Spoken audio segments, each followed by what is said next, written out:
حقیقت یہ ہے کہ شاہ صاحب کو اللہ رب العالمین نے صورت اور سیرت کا وہ حسن عطا فرمایا ہے کہ ان کو دیکھ کے بے اختیار زبان پہ یہ کلمہ جاری ہو جاتا ہے کہ چے رخ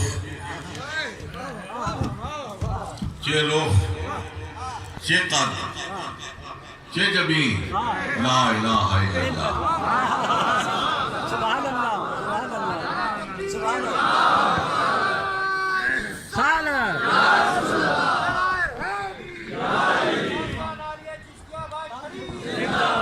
عرصے سے خواہش تھی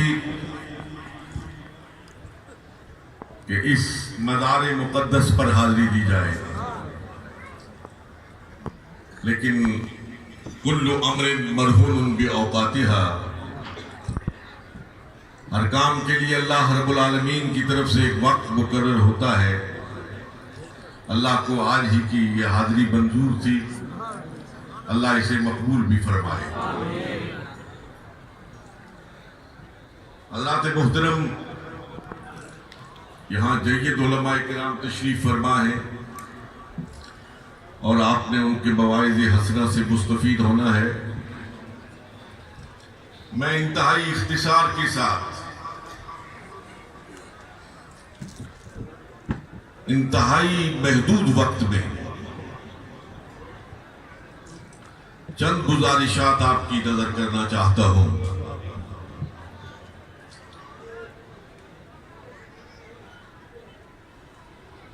برادران طریقت، رسول اللہ صلی اللہ علیہ وسلم آقا ختمی مرتبہ علیہ السلام کو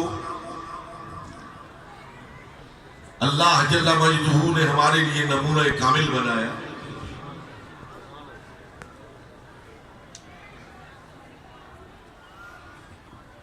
نمونہ کامل ہونے کی صورت میں آپ کی کتاب زندگی کا ہر ورق ہمارے سامنے کھلا ہونا چاہیے تھا.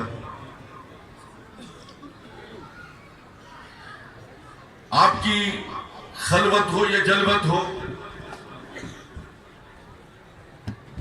آپ کی زندگی کا خانگی پہلو ہو یا اجتماعی زندگی ہو، زندگی کا ہر گوشہ آپ کے غلاموں کی آنکھوں کے سامنے ہونا چاہیے تھا. سو اللہ رب العالمین نے اس کا اہتمام فرمایا. ایک زندگی کا ظاہری پہلو ہے، ایک اس کا باطنی پہلو ہے. ایک کا تعلق قول سے ہے اور ایک کا تعلق حال سے ہے. قول کا تعلق ظاہر سے ہے، حال کا تعلق باطن سے ہے. اللہ جل مجدہ نے قول کی حفاظت کی بھی ذمہ داری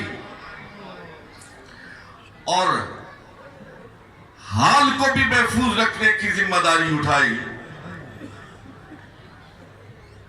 حضور کا قال بھی موجود ہے، حضور کا حال بھی ہمارے سامنے موجود ہے. حضرات محترم، کسی کے فرمائے ہوئے کو منضبط کرنا، محفوظ رکھنا، شاید تاریخ میں اس کی اور بھی مثالیں موجود ہوں،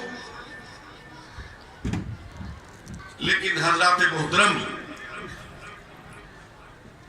کسی کے اشارے کو محفوظ رکھنا، کسی کے کنارے کو محفوظ رکھنا، کسی کے چہرے کی جنبش کو محفوظ رکھنا، کسی کو کے بولنے کو محفوظ رکھنا اور کسی کے نہ بولنے کو محفوظ رکھنا، یہ صرف سیرت محمد مصطفیٰ کا کمال ہے. حضور علیہ السلام کا بولنا بھی ہمارے پاس محفوظ ہے، حضور علیہ الصلوۃ والسلام کا نہ بولنا بھی ہمارے پاس محفوظ ہے۔ سبحان اللہ۔ حضرات محترم، حدیث کی کتابیں بھری پڑی ہیں جو اقوال مصطفیٰ ہیں، لیکن میں ایک خاص جانب آپ کی توجہ اہل علم کے اس اجتماع میں مبذول کرانا چاہتا ہوں۔ حدیث کی ایک اصطلاح ہے جسے حدیث تقریر کہتے ہیں۔ تقریر وہ نہیں جو میں کر رہا ہوں، حدیث کی اصطلاح میں تقریر اسے کہتے ہیں کہ حضور علیہ الصلوۃ والسلام کے سامنے کوئی کام کیا جائے اور آپ اس پہ خاموش رہیں۔ حضور کا بولنا بھی محفوظ ہے اور حضور جہاں خاموش رہے وہ بھی محفوظ ہے۔ یہ صرف محمد الرسول اللہ صلی اللہ علیہ وسلم کا کمال ہے۔ حضرات محترم، میں آپ کی خدمت میں اپنی بات کے ابلاغ کے لیے ایک حدیث طیبہ پیش کرنا چاہتا ہوں۔ سبحان اللہ۔ میرے دوستو، اے چشتیہ آباد کے ساتھ عقیدت کے جذبات سے معمور حاضری دینے والوں، سبحان اللہ۔ میرے آقا و مولا علیہ الصلوۃ والسلام نے ارشاد فرمایا، انا وکافل الیتیم فی الجنت ہاکذا۔ اس طرح دو انگلیوں کا اشارہ ہے۔ انا وکافل الیتیم فی الجنت ہاکذا، میں اور یتیم کی کفالت کرنے والا جنت میں اس طرح ہوں گے جس طرح یہ دو انگلیاں۔ یہ حضور کا ارشاد ہے، لیکن میں جس جانب آپ کی توجہ کو مبذول کرانا چاہتا ہوں حضرات محترم، کہ آج بھی 1500 سال کے بعد کسی محدث کے درس حدیث میں جا کر بیٹھیے، جب وہ یہ حدیث بیان کرے گا تو صرف یہ نہیں کہے گا کہ انا وکافل الیتیم فی الجنت ہاکذا، یہ نہیں کہے گا، بلکہ جب وہ یہ کہے گا انا وکافل الیتیم فی الجنت ہاکذا، تو یہ دو انگلیاں بھی یوں اٹھائے گا۔ اس لیے کہ وہ صرف حضور کے الفاظ کی حفاظت نہیں کر رہا، وہ حضور علیہ الصلوۃ والسلام کی ادا کی بھی حفاظت کر رہا ہے۔ حضور کا قول بھی حیدری، عظمت و شان مصطفیٰ، آمد مصطفیٰ، آمد مصطفیٰ، چہرہ والضحیٰ، چہرہ والضحیٰ۔ ماشاءاللہ۔ حضور کا قول بھی محفوظ، حضور کی ادا بھی محفوظ۔ میں نے بارہا ایک روایت علامہ صاحب نظر سامعین کی کہ سیدنا علی المرتضیٰ کا زمانہ ہے، زمانہ خلافت ہے، آپ کا شانہ خلافت سے باہر تشریف لاتے اور حکم فرماتے گھوڑا لاؤ۔ گھوڑا لایا گیا، اس پر زین کسی گئی، لگام چڑھائی گئی، آپ کا شانہ خلافت سے باہر تشریف لائے، رکاب میں پاؤں ڈالا، زین پر سوار ہو گئے۔ جو موجودین تھے انہوں نے سمجھا کہیں سفر پر روانہ ہو رہے ہیں، لیکن دیکھتے ہی دیکھتے سیدنا علی المرتضیٰ نیچے اتر آئے۔ جو وہاں حاضرین تھے انہوں نے عرض کیا، امیر المومنین، اگر کہیں جانا مقصود نہیں تھا تو گھوڑا کس لیے منگوایا، زین کس لیے کسوائی، لگام کس لیے چڑھوائی، اوپر بیٹھنے کا تردد کیوں فرمایا، پھر یہ سارا عمل تو عبث ہوا۔ آپ نے فرمایا کہیں جانا مقصود نہیں تھا، کہیں نہیں جا رہا تھا، ایک مرتبہ ایسے ہی ہوا تھا، ایک مرتبہ ایسے ہی ہوا تھا، سرکار نے گھوڑا منگوایا تھا، زین کسوائی تھی، لگام چڑھائی تھی، اس کے اوپر بیٹھے تھے اور بیٹھ کے نیچے اتر آئے تھے، میں تو سرکار کی ادا کی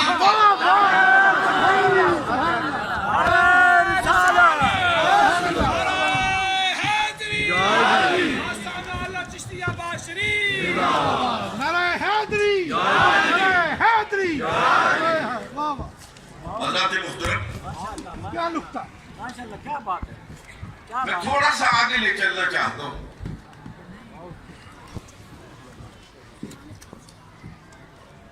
معروف روایت ہے، سیدہ طیبہ طاہرہ عائشہ صدیقہ رضی اللہ تعالی عنہا راویہ ہے، فرماتی ہے کہ حضور سرور کون و مکان علیہ السلام جب رات کے پچھلے پہر سر سجدے میں رکھ کر تسبیحات پڑھتے تھے تو آپ کے سینے سے ایسی آواز نکلتی تھی گویا ہڈیاں ابل رہی ہے، ہڈیاں ابل رہی. حضرات محترم، روایت کے یہ الفاظ، حضرت عائشہ صدیقہ کا یہ قول تو آپ کو بخاری کے صفحات پر نظر آتا ہے، لیکن وہ ہڈیا کی آواز کیسی ہوتی تھی، وہ کیسی آواز ہوتی تھی.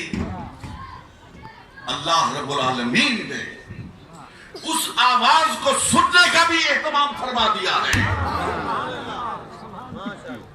فرمایا حدیث کے الفاظ کو پڑھنا ہے تو بخاری کو کھول کے پڑھو اور ہنڈیا کی آواز کو کان لگا کے سننا ہے تو رات کے پچھلے پیر کسی صوفی کے حجرے میں چلے جاؤ. بخاری کے صفحات پر تمہیں الفاظ ملیں گے اور صوفی کے حجرے میں تمہیں ہنڈیا کے ابلنے کی آواز سنائی دے گی. حضور کا کال بھی محفوظ ہے، حضور کا حال بھی محفوظ ہے، اور یہ وہ سنی بیٹھے ہوئے ہیں جو کال کو بھی چومتے ہیں، جو حال کو بھی چومتے ہیں. نعرہ تکبیر، نعرہ رسالت، نعرہ علیہ بغار شریف. میں آپ کی توجہ ایک لمحے کے لیے اس جانب مبذول کرانا چاہتا ہوں کہ ہم بخاری کو چومتے ہیں، ہم مسلم کو چومتے ہیں، ہم ساری سیاستہ کو چومتے ہیں. میں آپ سے پوچھنا چاہتا ہوں اے اصحاب علم و فضل کہ کیا بخاری کے ورق خوبصورت ہے؟ ورق خوبصورت ہے، اس کا گتا خوبصورت ہے، اس میں جو روشنائی استعمال ہوئی ہے وہ بہت اعلیٰ ہے. اس روشنائی کی وجہ سے چومتے ہیں، اس گتے کی وجہ سے چومتے ہیں. کیوں چومتے ہیں؟ اس لیے چومتے ہیں کہ بخاری کے صفحات پر نطق مصطفیٰ ہے، بخاری کے صفحات پر نطق مصطفیٰ ہے.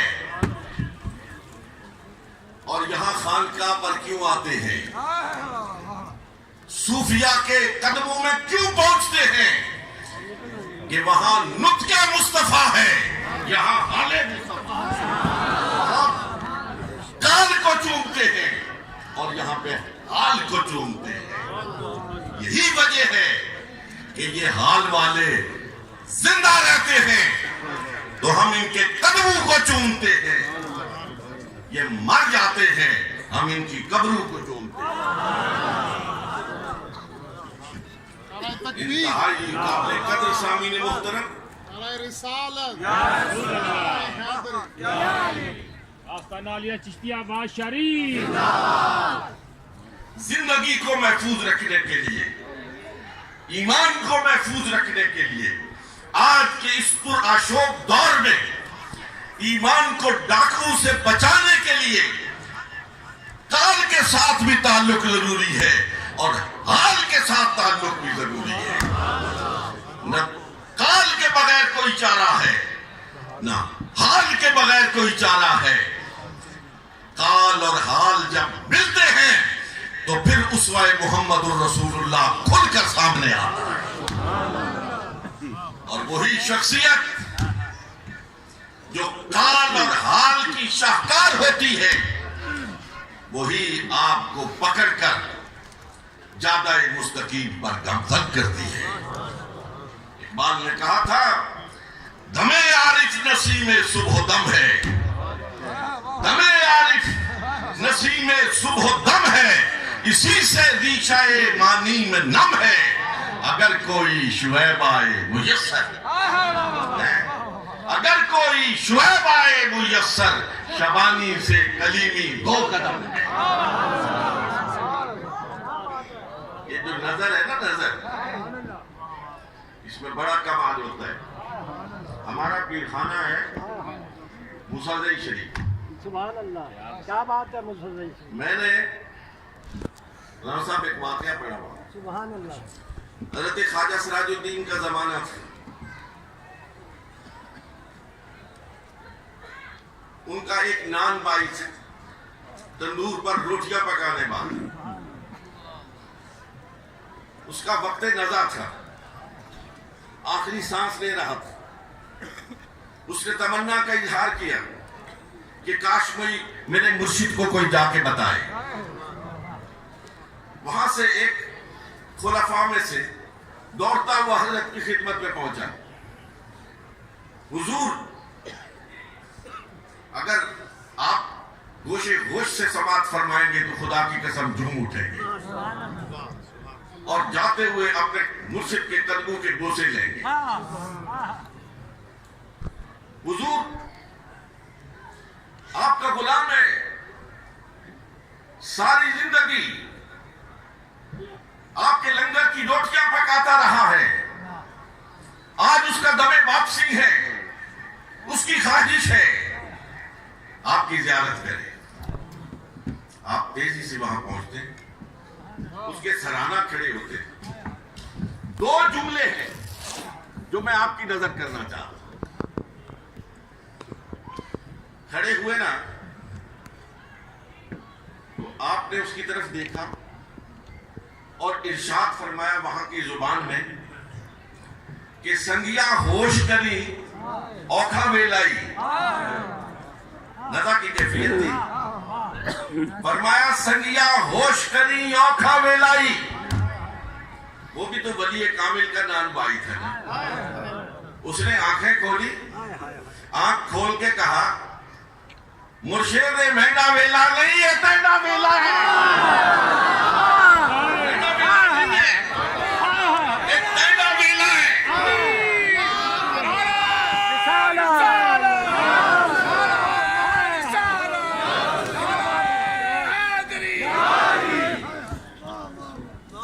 وہاں جو خلفاء موجود تھے وہ فرماتے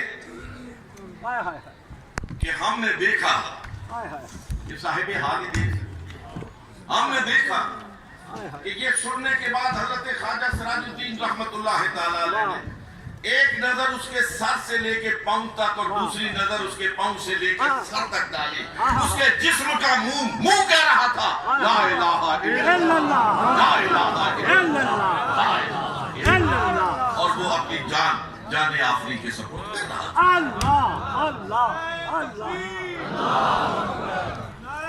حضرت شاہ غلام علی دہلوی رحمت اللہ تعالی علیہ،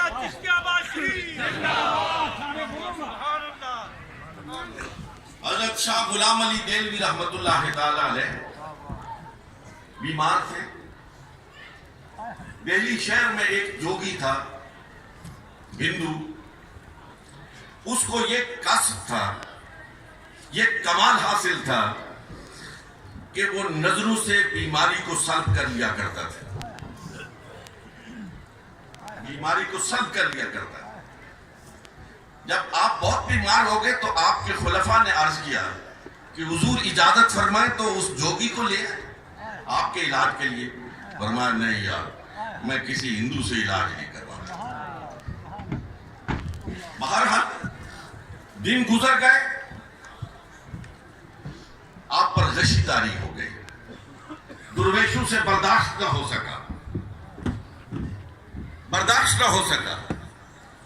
اور جا کے اس جوگی کو لے آئے.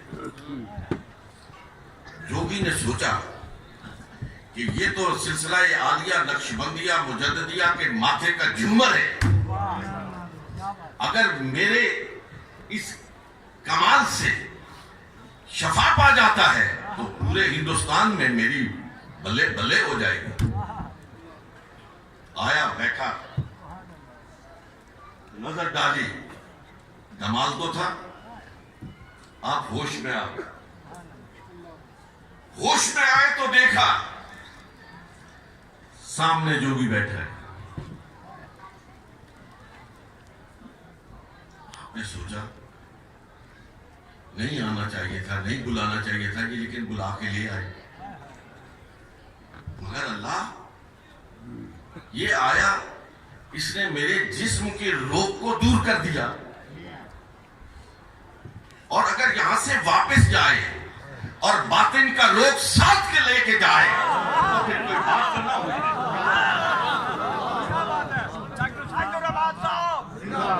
پھر تو کوئی بات نہ ہوئی. آپ نے کہا جوگی صاحب آپ کو یہ کمال کیسے حاصل ہوا؟ جوگی نے جواب دیا, حضرت جی میں نے اپنے نفس پہ قابو پایا تو مجھے یہ کمال حاصل ہو گیا. کہا وہ کیسے؟ کہا حضرت جی میرے نفس نے کہا سو جاؤ, میں نے کہا نہیں سوتا, میں جاگتا رہا, کیونکہ ماں جاگتا رہا. نفس نے کہا کھاؤ, میں نے کہا نہیں کھاتا. نفس نے کہا پیو, میں نے کہا نہیں پیتا. اللہ حاضر قیاس میں نے اپنے نفس کی مخالفت کی, مخالفت نفس سے میری یہ صفت بیدار ہو گئی, یہ کمال حاصل ہو گیا. اب ادھر سے تو سوال کر رہے تھے, ساتھ نظر بھی ڈال رہے تھے, نظر بھی ڈال رہے تھے. آخر میں آپ نے ارشاد فرمایا جوگی صاحب میں آپ سے پوچھنا چاہتا ہوں, آپ کا دل چاہتا ہے ایمان لاؤ, آپ کا نفس چاہتا ہے ایمان لاؤ؟ کہا نفس تو نہیں چاہتا. کہا تو یہاں اس کی مخالفت کیوں نہیں کرتے ہو؟ یہاں بھی تو مخالفت کرو نا. یہ کہا جوگی کی آنکھیں تھرا گئی, آپ نے ہاتھ آگے بڑھایا اور فرمایا تیرے ایمان لانے کا وقت آ گیا, تیرے ایمان لانے کا وقت آ گیا ہے. ہاتھ آگے بڑھا اور پڑھ لا الہ الا اللہ محمد الرسول اللہ. گیا تھا علاج کرنے کے لیے, واپس آیا تو علاج کروا کے آیا. گیا تھا تو کافر تھا, آیا تو مسلمان ہو گیا تھا. اے اہل نظر ذوق نظر خوب ہے لیکن, اے اہل نظر ذوق نظر خوب ہے لیکن جو شے کی حقیقت کو نہ دیکھے وہ نظر کیا ہے. اے اہل نظر ذوق نظر خوب ہے لیکن جو شے کی حقیقت کو نہ دیکھے وہ نظر کیا ہے. اہل نظر کے پاس جاؤ, خدا کی قسم دل کی دنیا کو بدل کے رکھ دیتے ہیں. یہ جو آج بستیوں کی بستیاں, آج ملکوں کے ملک لا الہ الا اللہ کی صداؤں میں مگن ہے, اور شرق میں اور غرب میں, شمال میں اور جنوب میں لا الہ الا اللہ کی گونج ہے. خدا کی قسم یہ ان اہل نظر کا کمال ہے, اہل نظر کا کمال ہے.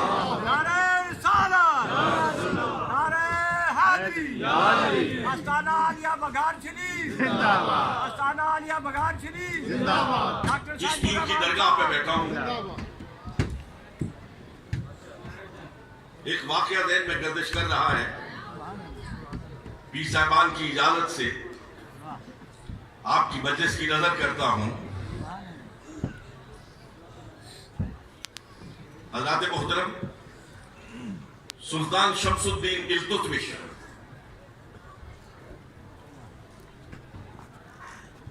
جب تخت پر بیٹھا تو وہاں سجدہ ریز ہو گیا، سجدے سے اٹھا تو عمائدین سلطنت سے پوچھا کہ مجھے بتاؤ یہ تخت مجھے کیسے ملا ہے، یہ بادشاہ مجھے کیسے ملی؟ ہر ایک نے کہا آپ کی ذہانت کی وجہ سے، آپ کی فطانت کی وجہ سے، آپ کی شجاعت کی وجہ سے، آپ کی سیاست کی وجہ سے، جو بھی صفات ممکن تھی سب گنواتے رہے۔ اس کی آنکھوں سے آنسو بہنے لگے، کہا نہیں تمہیں نہیں معلوم، تمہیں نہیں معلوم، میں تمہیں بتاتا ہوں۔ میں بغداد میں تھا، ایک امیر عورت کے گھر پہ نوکری کیا کرتا تھا۔ ایک روز اس خاتون نے مجھے کچھ ٹکے دیے اور کہا بادشاہ جاؤ بازار میں جا کے سودا لے کے آؤ۔ میں بازار چلا گیا، وہاں دیکھا ایک ہجوم بے پناہ ہے، ہجوم عاشقاں ہے، درویشوں کا اجتحام ہے۔ میں قریب چلا گیا تو دیکھا کہ ایک خوبصورت شخصیت واز کہہ رہی ہے، میں بھی وہاں بیٹھ گیا۔ واز میں اتنا مگن ہوا کہ یاد ہی نہ رہا کہ کس کام آیا تھا۔ جب واز ختم ہوا تو عجیب صورت پیش آئی۔ میں نے جیب میں ہاتھ ڈالا تو وہ جو چند ٹکے تھے وہ غائب تھے، وہ غائب تھے۔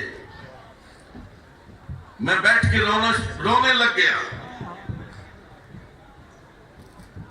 کہ پیسے بھی غائب، تاخیر بھی واقع، گھر جاؤں گا تو بہت مار پڑے گی۔ میں گردن نیچی کیے ہوئے رو رہا تھا کہ میرے اپنے سر پر ایک دست شفقت محسوس ہوا۔ آنکھ اٹھا کے دیکھا تو وہی بزرگ تھے جو واز کہہ رہے تھے۔ کہا بیٹا کیوں رو رہے ہو؟ میں نے کہا حضرت جی آپ کا واز سنتا رہا، مالکن نے جو ٹکے دیے تھے وہ بھی غائب ہو گئے، صبح سے یہیں بیٹھا ہوا ہوں، بہت سخت مزاج ہے، واپس جاؤں گا، بہت سرزنش ہوگی۔ آپ نے جیب میں ہاتھ ڈالا، پیسے دیے، نکالے، میرے ہاتھ میں تھمائے۔ ذرا غور کیجئے گا اس جملے پر۔ سلطان شمس الدین التتمش کہتا ہے وہ پیسے میرے ہاتھ میں تھمائے اور ارشاد فرمایا کہ بیٹا یہ پیسے لو، سودا خریدو، مالکن کے پاس جاؤ، لیکن ایک بات یاد رکھو، جب کل تخت سلطنت دہلی پہ بیٹھو تو ہم فقیروں کو نہ بھولنا، ہم غریبوں کو نہ بھولنا۔ کہا وہ خواجہ معین الدین چشتی اجمیری، اور یہ تخت نہ میری سیاست کی وجہ سے، نہ میری ذہانت کی وجہ سے، نہ میری فطانت کی وجہ سے، این تخت دہلی نتیجہ دعائے عام فقیر۔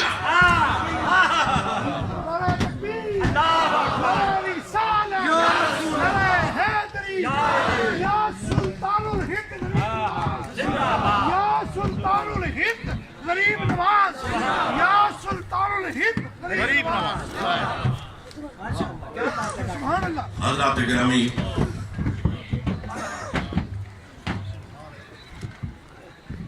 وہ تمام صوفیاء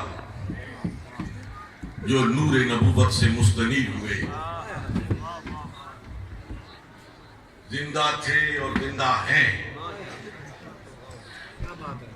تو براہ راست لوگ ان کے نور سے مستنیر ہو رہے ہیں، اور اگر قبروں میں چلے گئے ہیں تو خدا کی قسم اٹھا کے کہتا ہوں یہ قبریں بھی ان کے دلوں پر حکومت کر رہی ہیں۔ آرنلڈ کی بڑی مشہور کتاب ہے ریچنگ آف اسلام. اس نے پورے ہندوستان کا دورہ کیا, چپا چپا کھانا, اور اس کے بعد اپنا نتیجہ فکر لکھا. کہا میں نے بر صغیر کی تاریخ کو پڑھا ہے, چھانا ہے, آنکھوں دیکھا حال میرے سامنے ہے, لیکن کہتا ہے آرنلڈ کہ یہاں لوگوں کے اقتدار کے سورج طلوع ہوئے, غروب ہوئے, لیکن میں پورے سچائی کے ساتھ اس بات کی گواہی دیتا ہوں کہ اگر بر صغیر پر حکومت ہے تو اجمیر میں لیٹے ہوئے ایک فقیر کی حکومت, نعرہ تکبیر, اجمیر میں لیٹے ہوئے فقیر کی حکومت ہے.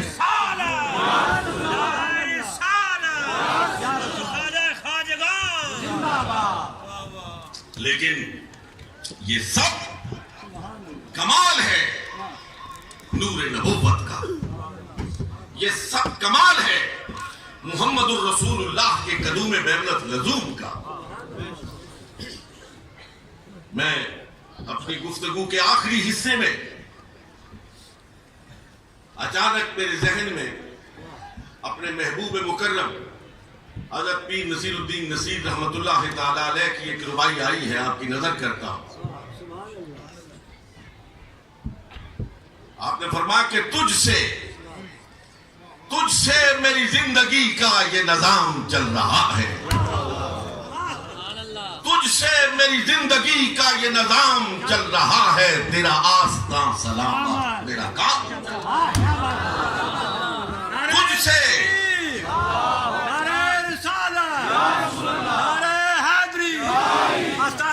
چشتیہ شریف, ڈاکٹر صاحب دادا ساجد الرحمان صاحب, تجھ سے میری زندگی کا یہ نظام چل رہا ہے, تیرا آستاں سلامت میرا کام چل رہا ہے. نہیں عرش فرش پر ہی تیری عظمتوں کے چرچے, نہیں عرش فرش پر ہی تیری عظمتوں کے چرچے,